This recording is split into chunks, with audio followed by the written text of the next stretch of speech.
All right, let's get right into it. Today, we're taking a deep dive into one of the most advanced flight control systems out there, the fly-by-wire system in the Gulfstream G650.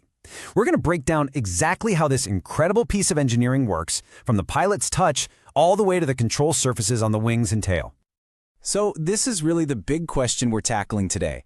How in the world does a pilot's subtle touch on a control wheel translate into the powerful, super precise movement of a 45-ton jet? It's not magic, I promise you. It's an amazing symphony of engineering, and we're about to look at every single piece. You know, to really appreciate the G650, you have to understand what a huge leap this technology is. Traditional systems, they were all about direct physical connections. We're talking cables, pulleys, push rods, you name it. You move the yoke, and you are physically pulling on something that moves a surface. Fly-by-wire, or FBW, completely replaces all that physical brawn with a digital brain. A pilot's input isn't a command of force anymore, it's a command of intent, sent as a simple electronic signal. Okay, so let's start right where it all begins, in the cockpit. This first part is all about how the system takes what the pilot is doing and turns it into a language computers can understand: digital signals. So if you were to step into the G650's cockpit, everything would feel, well, pretty familiar. Gulfstream was really smart about this. They kept the conventional control wheel, the column, the rudder pedals. Any pilot can sit down and feel right at home. But, and this is the cool part, while the feel is totally old school, what happens behind the scenes when you move these controls is anything but. And here we have it, the very first and maybe most critical link in this whole digital chain. When a pilot moves the wheel or pushes a pedal, they're actually moving a bunch of sensors called RVDTs. Think of these as hyper-accurate translators. Their one job is to convert that physical rotation or push into a super precise electrical signal. This signal is the very first message sent to the aircraft's brain. Okay, so we've got a digital signal. Now, what do we do with it? Well, it has to be processed. And for that, we're moving from the pilot's hands to the central nervous system of the aircraft, the flight control computers, or as you'll hear them called, FCCs. These FSCs are the absolute heart of the entire system. They take the pilot's digitized command, they mix it with data from tons of other sensors on the plane, airspeed, altitude, you name it, and then they do something truly brilliant. They apply what's called control laws. These are basically software rules that make sure the plane flies smoothly, efficiently, and most importantly, safely. They actually prevent the pilot from pushing the plane beyond its limits. Now, when we talk about the brains of this aircraft, the most important word you need to know is redundancy. It is the absolute core of the whole safety philosophy, and it starts right here. There isn't just one computer. There are two totally separate FCC racks, and they're even located in different parts of the aircraft to protect against any localized damage. But wait, it goes so much deeper than that.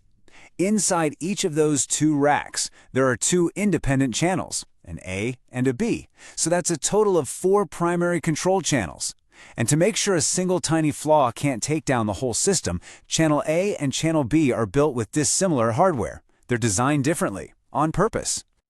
And this is where the design just gets mind-blowing. Each of those 4 channels is split again, this time into a command lane and a monitor lane. The command lane does all the calculations, and the monitor lane is literally looking over its shoulder, double-checking its work. That gives you 8 layers of computation, constantly cross-checking each other. The second there's a disagreement, boom, the system instantly isolates the faulty component. So what if the absolute unthinkable happens? What if somehow all 4 of those FCC channels were to fail?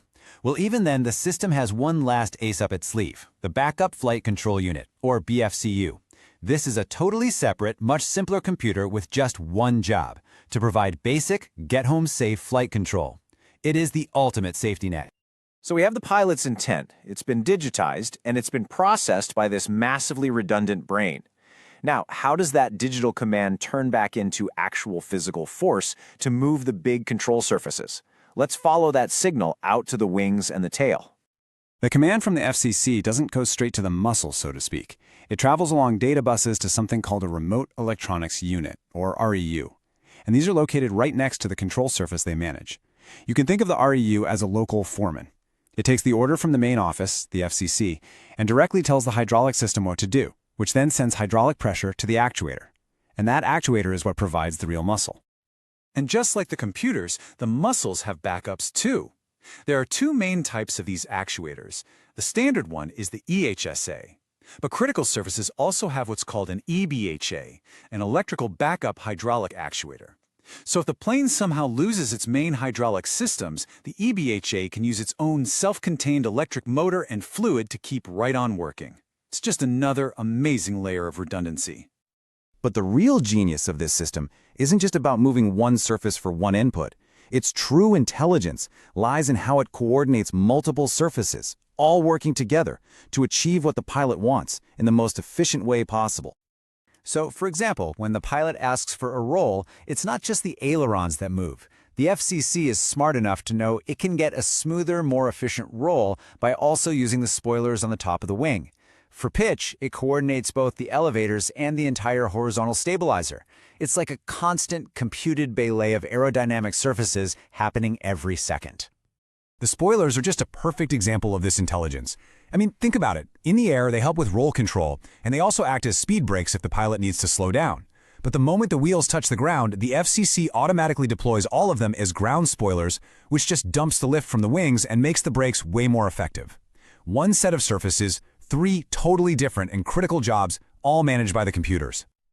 Okay, so let's pull all this together. When you look at the whole system, what are the big things to remember? What makes this such an absolute marvel of engineering? Well, first and foremost, safety through just extreme redundancy at every single level. The computers, the actuators, even the power sources. Second, you've got the incredible precision of digital control.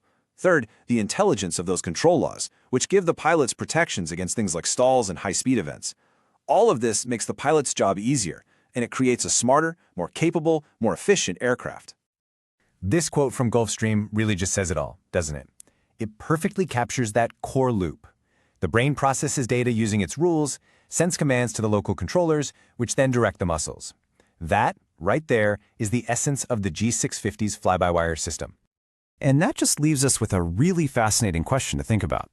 Systems like this are already unbelievably capable, perfectly blending the pilot's intent with the computer's optimization. So as this technology keeps getting better and better, smarter, more autonomous, it really makes you wonder, what does the future role of the human pilot actually look like?